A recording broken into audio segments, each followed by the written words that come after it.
लेकिन जो मेरा मानना, खुद मेरी जो बात है, अब की बार 80 पार हुड्डा सरकार नहीं, कोई इंडिया गठबंधन नहीं। इंडिया गठबंधन था लोकसभा के लिए, विधानसभा में जो इलेक्शन होगा उसमें कोई गठबंधन नहीं होगा। सीधी कांग्रेस पार्टी और बीजेपी का मुकाबला है। और बीजेपी आप देख रहे हो कहाँ है। बीजेपी तो 10 की सीट भी अगड़ा पार नहीं करेगी। जैसे एक बार इन लोग आई थे 9, वही हालात आज बीजेपी की है। देखिए लोकसभा में जो नतीजा आया, हरियाणा प्रदेश में आपने देखा इन्होंने 400 पार का नारा दिया। और हरियाणा प्रदेश की बात कर 11 कमल की बात कर रहे थे, लेकिन लोग हरियाणा प्रदेश के लोगों ने, छत्तीस बिरादरी ने बीजेपी को आईना दिखाया। कहीं ये हिंदू मुसलमान की बात करते थे, कहीं जातिवाद की बात करते थे। लोगों ने सब ऊपर उठ के अपने बच्चों का भविष्य देखा। अपने हरियाणा प्रदेश का भविष्य को देखते हुए उन्होंने अच्छा फैसला लिया कि आपने देखा हरियाणा प्रदेश में 5 सीटें लोकसभा में भी कांग्रेस को देने का काम किया। और जब देश के प्रधानमंत्री माननीय जब गोहाना में आए नरेंद्र मोदी जी, यहाँ रैली हुई, तो बड़ा दुर्भाग्य था हमारे हरियाणा प्रदेश का, सोनीपत लोकसभा का, कि उन्होंने एक भी बात, किसी भी, ना तो विकास की बात करी, ना रोजगार की बात करी। यहाँ भी आके उन्होंने हिंदू मुसलमान की बात करने का काम किया। लेकिन हरियाणा प्रदेश का मैं धन्यवाद करना चाहूँगा, और साथ साथ मैं हल्का बड़ौदा का भी, छत्तीस बिरादरी का धन्यवाद करना चाहूँगा कि उन्होंने बीजेपी को नकारा और अपने भविष्य को देखते हुए उन्होंने कांग्रेस को वोट देने का काम किया। कितना वोट परसेंट जो है चुनाव? देखिए अगर हम इंडिया गठबंधन की हम बात करें, पूरे देश में सबसे ज़्यादा अगर वोट परसेंटेज कहीं बढ़ा तो हरियाणा प्रदेश में बढ़ा, लगभग 20% के करीब। पूरा इंडिया गठबंधन, कांग्रेस ही नहीं, सबसे ज़्यादा वोट परसेंटेज हरियाणा में बढ़ा।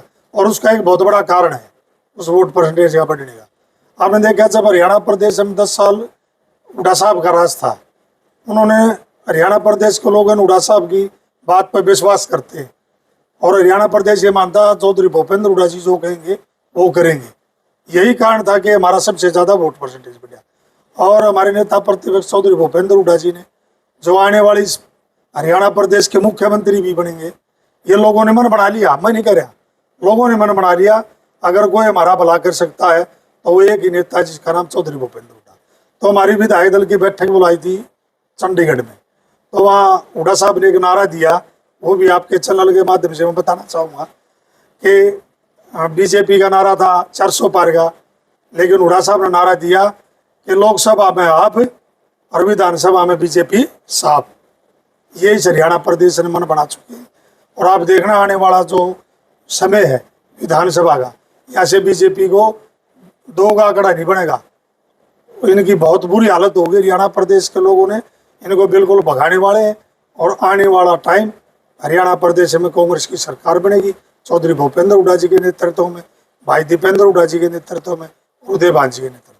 लेकिन अब जो है बीजेपी के नेता ये कहने लगे हैं कि कांग्रेस के नेताओं ने तो जो है संविधान बदलने के नाम पर एक लोगों में भ्रम पैदा करके जो है वोट लेने का काम किया। देखिए ये बात बीजेपी वाले नेता बिल्कुल गलत करे हैं।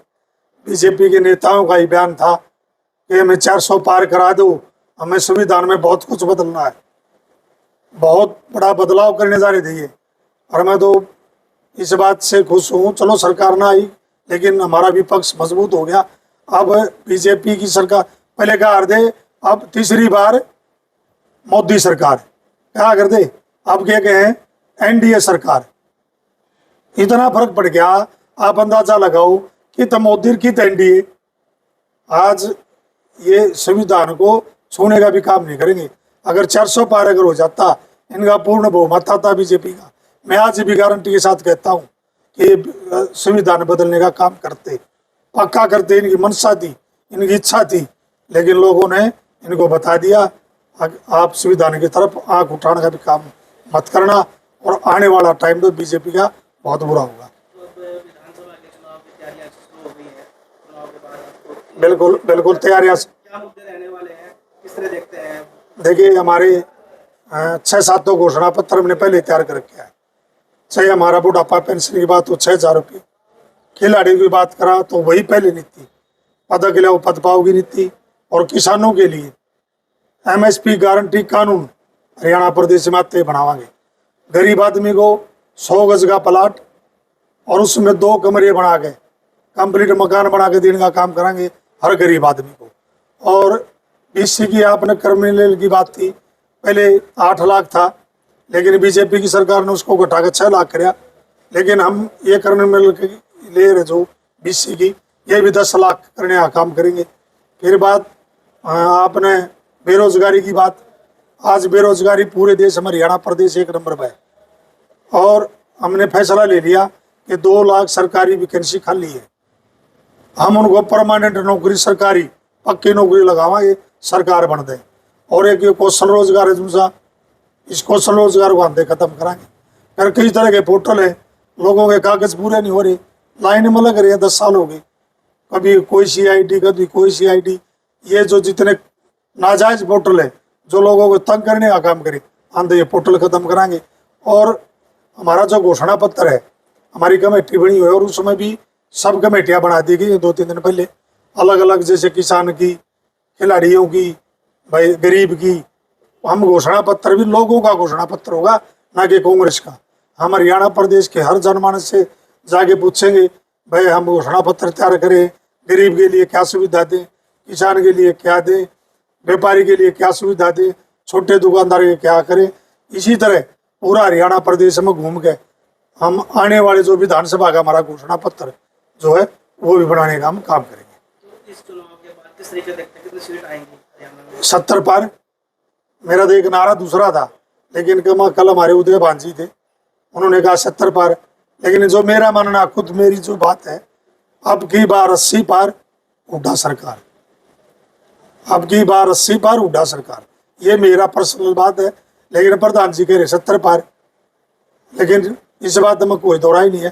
पूर्ण बहुमत की सरकार हरियाणा प्रदेश में बनेगी और इस प्रदेश का नेतृत्व फिर दोबारा से आदरणीय चौधरी भूपेंद्र हुड्डा जी के हाथों में। क्या विधानसभा का चुनाव भी जो है इंडिया गठबंधन के नीचे लड़ा जाएगा?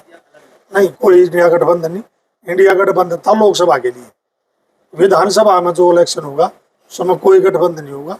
सीधी कांग्रेस पार्टी और बीजेपी का मुकाबला है। और बीजेपी आप देख रहे हो कहाँ है, बीजेपी तो 10 की सीट भी अगड़ा पार नहीं करेगी। जैसे एक बार इन लोग आई थे 9, वही हालात आज बीजेपी की है। हरियाणा प्रदेश में अकेली कांग्रेस पार्टी इलेक्शन लड़ेगी, कोई गठबंधन नहीं।